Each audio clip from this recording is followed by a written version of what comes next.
Why do you wear that hair? What is the struggle that you want to amplify with the hair? Probably identifying with what's his name? Dedan Kimathi. What are you struggling with your identity? I'm struggling with the. I can say three things. I can say self-identity, anger management. When she tried to do it the third time, I became angry. I threw the first punch. And then some guys came to me and were like, whoa, whoa, whoa, whoa, no, no, no, no, you can't do that. I was like, yeah, sure, okay, fine, fine. But at that time, I was so enraged, I didn't care. Ever since I came to Europe, everything seems to face me head on. Like I have never had to face myself this much. You are angry at yourself because of the limitations that you have put yourself in. Because you look at yourself and say, I should not be here. Why am I interacting with these losers? You are fighting colonialism, just like Dedan Kimathi. You are 27 years old. Your mother was born in post-colonial Kenya. Your mother did not see white people fighting Dedan Kimathi. But you, by walking on Kimathi Street, you saw a guy and said, what is this? Who is this guy's name? Oh, this is the guy who fought the white man. Which white man? The one that was ruling the country before my mother was born. Oh, I want to embody that guy. And then you wear his hair and you take it to a country that embodies this colonial power that tormented your outer ego.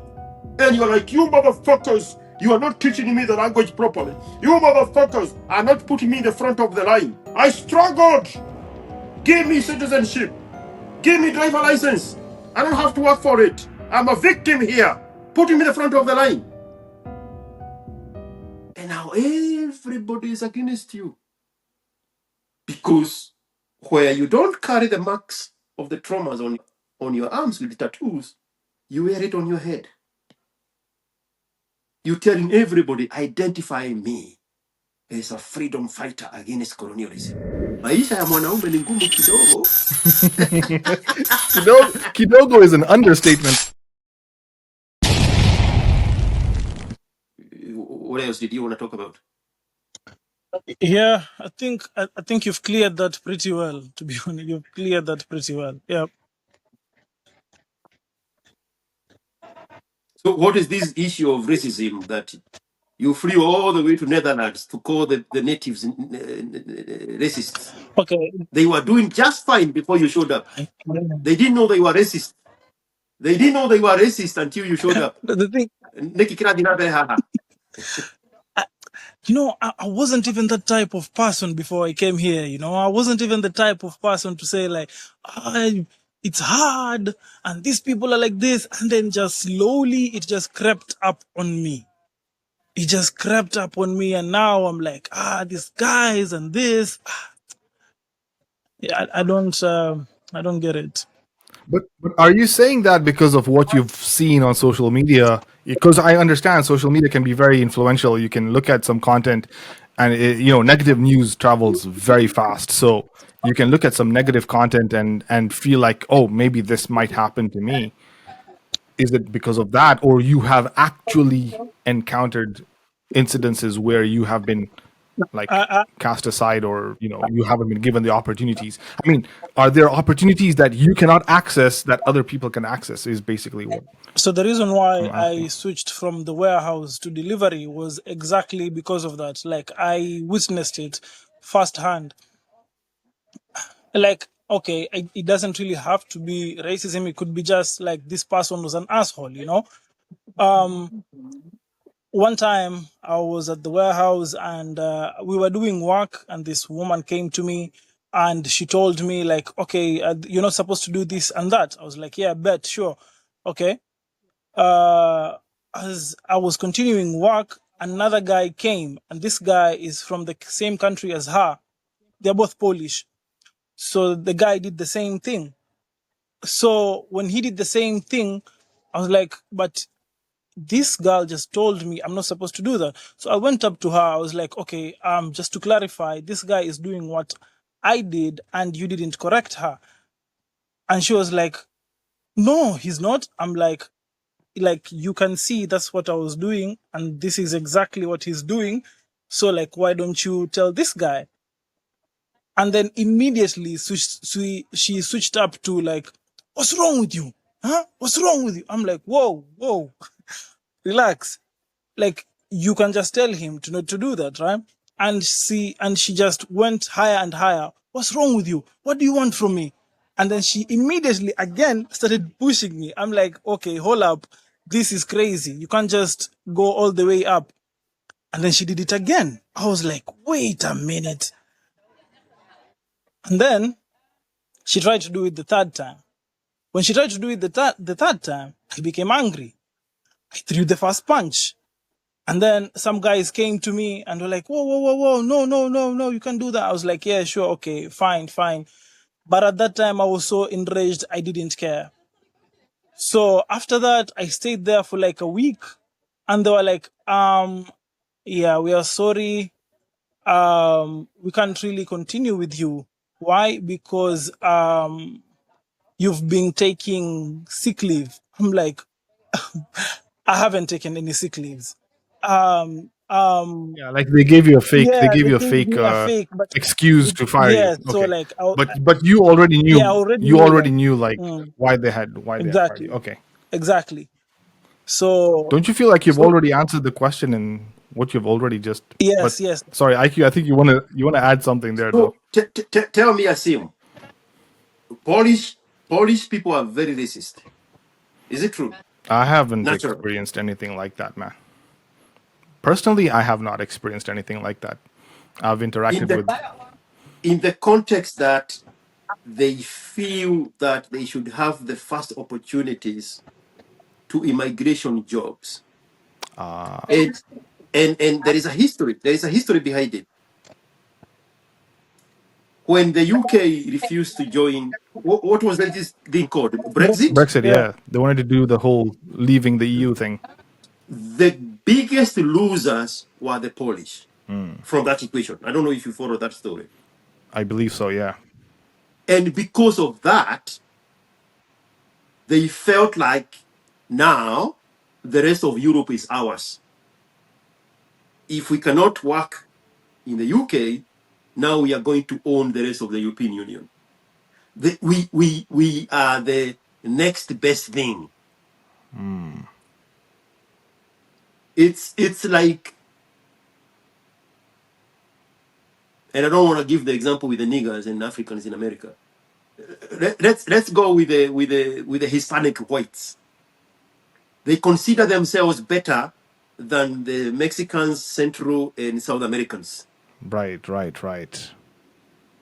They feel like they are better humans simply because they are third, fourth, fifth generation Hispanics in America.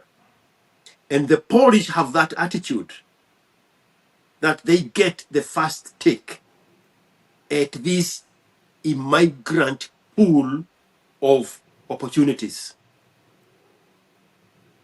And so they are the leaders of siasa sakazi. They want to edge everybody else so that they can be in control. Right. I think, Asim, you must work in the corporate scene, right? Yeah, Yeah, I work a proper white collar job, so I'm not really interfacing with a lot of people. The people I interface with are extremely technical people, and probably to get to that level, they have to go through a lot of, I guess you can say, interviewing and skill set checks before you can actually reach the level where I'm at currently at the moment. So I don't see. It's weird because the people that I interact with are mostly British. Obviously, I've seen. I can say Romanian, not Romanian.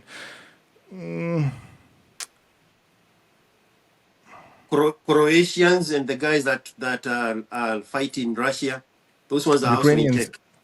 I Ukrainians, yes. Yeah. Ukrainians. Dutch, I haven't interacted with a lot of Dutch. Italians. Yeah. But that aspect of racism among coming from the Polish, it's a real thing in Europe. They are like the Filipinos of the Middle East. I think that's a better example. Right. Okay, that makes more sense now. Yes. The Filipinos and the Indians, they want to own the migrant workplaces in the Middle East. yes. Yes. Yeah. But if we examine that scenario, and this is me just being judgmental, you are not angry at the people, you are not angry at the supervisors, you are not angry at the other person, you're not angry at this guy not being viewed in the same way you are looked at. You are angry at yourself because of the limitations that you have put yourself in. Because you look at yourself and say, I should not be here. Why am I interacting with these losers? That is where the anger is coming from. You are projecting your anger and your limitations and your iniquities on these supervisors, and anything they say triggers you because you know you don't belong there. You are better than that. In fact, even that fight, I felt like I knew that's how she was going to react. I can say like I was looking for it because I knew that's how, like I could feel they didn't want me to be there. Yet we had been working together for like 6 months. So for me questioning her, I knew she wouldn't like me to question her. And I did it. Yeah, but you're right. You're right on Yeah, that but I one. also feel like the other mistake. But I feel like the other mistake you did was you allowed your emotions to really take control over, because you reacted based on what they said and you physically reacted. And I think that I think maybe you should have drawn He the just line there need and said, he yeah, just needed a trigger, and they knew how to gaslight him. yeah, He was just waiting for the perfect opportunity. It's like the black people when they destroy things. They are not looking for a reason to destroy. They are looking for an opportunity to destroy. They give you an excuse, madamano, whatever, rioting, but it's not a reason. It's an opportunity. You were already on the edge, and you needed somebody to trigger you, to act out your frustration, which is a very bad place for a man to be in. Which is now why you actually need the freedom and the success and the power so that you are in control. But you have to go through fire, bro. Nobody is born with those. And even those ones that are born with them, they are taken through the rigors of life so that they can appreciate the value of those things. absolutely, man. Maisha ya mwanaume ni ngumu kidogo. Kidogo is an understatement, man. Bro, adulting for a man is not a small feat. Man, tell me about it, man. So I have maybe 15 more minutes. When we were Yeah. talking, I got somebody on the way, and I can't track the jet because it's restricted. So I have to get somebody there in time before they land. I have one question for you. What is your struggle? What are you embodying as a symbol of struggle?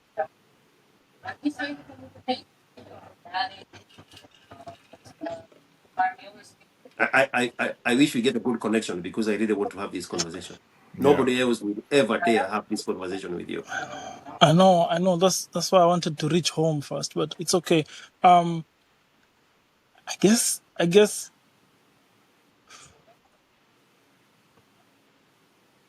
is struggling to get out of poverty. Is that an answer?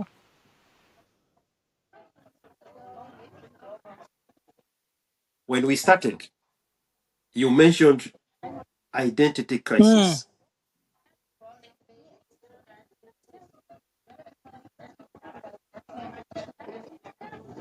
What are you struggling with your identity? The position I'm in right now has left me quite vulnerable. What you said before about I had an easier life when I was just doing nothing. That's how it feels exactly.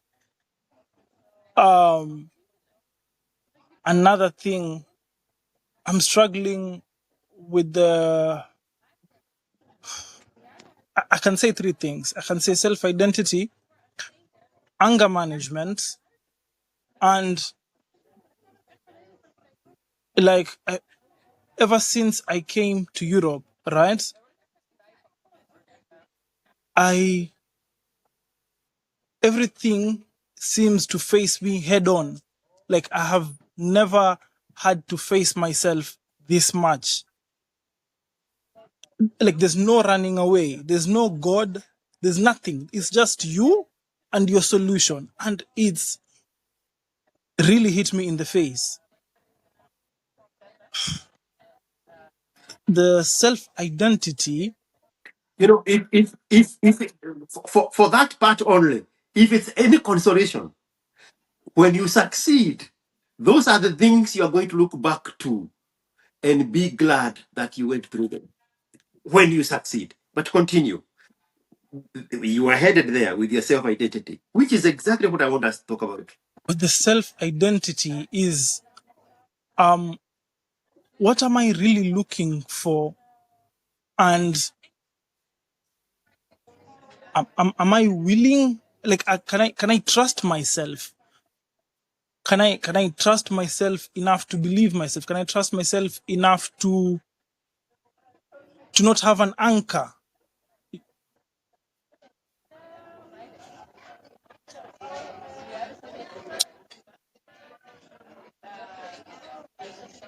Do you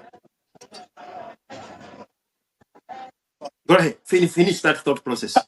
Another thing that comes up to my mind is my father, because I was hearing the conversation that you had previously with the two guests, and one of the things that you asked them is, in the position that you are, at the age that you are, have you been able to accomplish what your parents did? And for me, my mom definitely, by the time she was my age, she already had an apartment that tenants were paying rent for. And that's in the 80s. That's quite achievable. With my dad, I don't really know much. We met in 2023 after that 1 year that I stayed home. We met, I think, at the end of 2022. Sorry, at the end of 2022. That's when we met. And in trying to talk to him, trying to be close to him, I realized that I am just like him. So when it comes to self-identity, I haven't really figured out. Yeah. I was going to ask you, do you have tattoos? No, not tattoos. Do you know why people wear No, tattoos? I don't know. Asim, why do people wear tattoos? That's a very great question. I have never really asked that question. My understanding would be to, I guess, commemorate or to try and, maybe they've gone through a struggle or something, and so they've put a mark on their skin to remind them of the struggle that they've gone through, or some enormous event in their life happened, and that's why they want to imprint that on their skin so that they can be reminded of that event or something. That's how I understand what a tattoo is. So they carry their traumas on their bodies. Daniel Mungai says, "Yeah, trauma and memories." Oh, somebody is saying Oh, that in the comment section, right? yeah, yeah. Daniel Mugai just commented right now.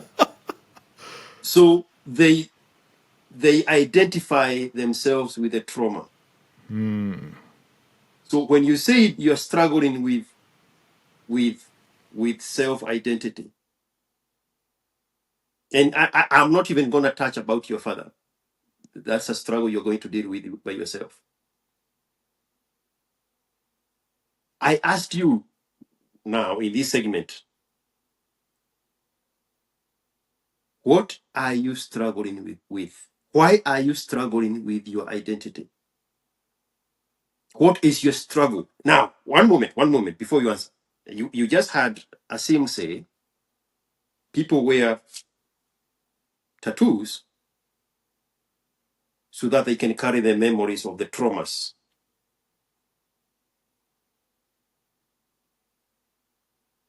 Why do you wear that hair? What is the struggle that you want to amplify with the hair? Probably identifying with what's his name? Dedan Kimathi. Probably. I don't know, man. You see, you see, you see.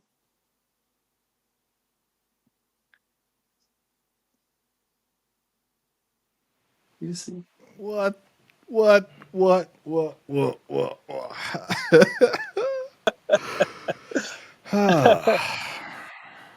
Fascinating. Fascinating.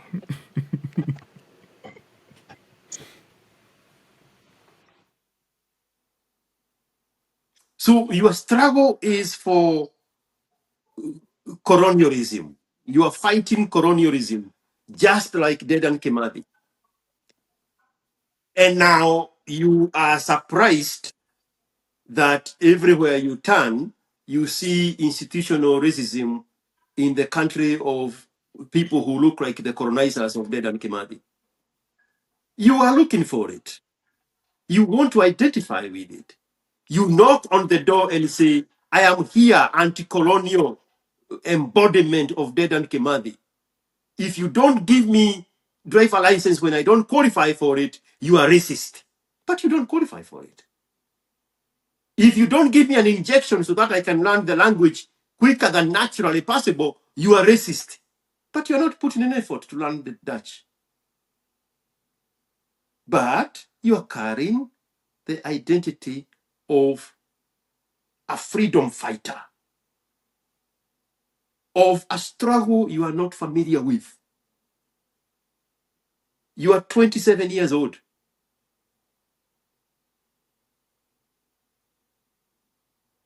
Your mother did not see the white man ruling Kenya. How old is your mother? Let's start there. 60? 60. She was born 1965. Yeah. Your mother did not see white people fighting Dedan Kimathi.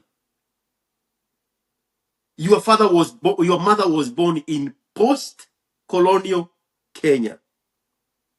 She is one of the beneficiaries of the foundation of the institutions that were laid out by the colonialists in Kenya. She stepped in when the system was still working in autopilot before the Kikuyus damaged it. She never saw the struggle of colonialism. She was born in the perfect place where the country needed people to educate them in skill sets, to put them in these government jobs, and to educate them in all these skills so that eventually they take over the ruling of their country. And the white man had laid out all the fundamentals to make this possible. Your mother stepped in there and benefited from all those. But you, by walking on Kimathi Street, you saw a guy and said, what is this? Who is this guy's name? Oh, this is the guy who fought the white man. Which white man? The one that was ruling the country before my mother was born. Oh, I want to embody that guy.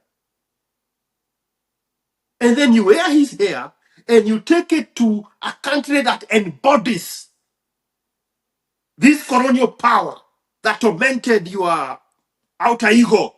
And you're like, you motherfuckers, you are not teaching me the language properly. You motherfuckers are not putting me in the front of the line. I struggled.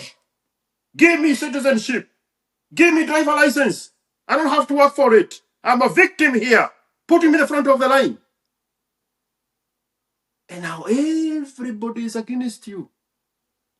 Because where you don't carry the marks of the traumas on your arm, on your on your arms with tattoos, you wear it on your head.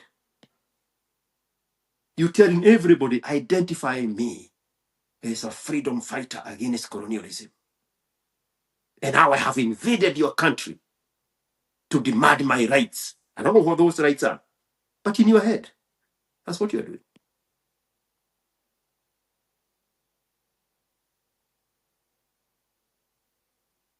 In an alternative world, where we would be just clean-cut guy, presenting yourself as this new immigrant, without any connotations of the struggles of imaginary colonialism, people might, at the very least, not perceive you by the way you look and give you an opportunity to perceive you by the content of your character.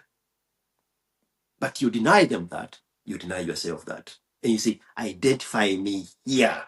I'm the walking, talking statue of Dedan Kimathi. You don't know who he is, but I'm here on his behalf. And I'm going to fight you in your home front. Dunia gani hiyo bwana? That's why I was asking you, what is your struggle? What is this self-identity crisis that you have? Because you have embodied some figures that should not exist in your life. I can embody Spider-Man. Do you think I'm going to jump over city buildings at the thread of the web of my powers? No, I'm going to fall flat.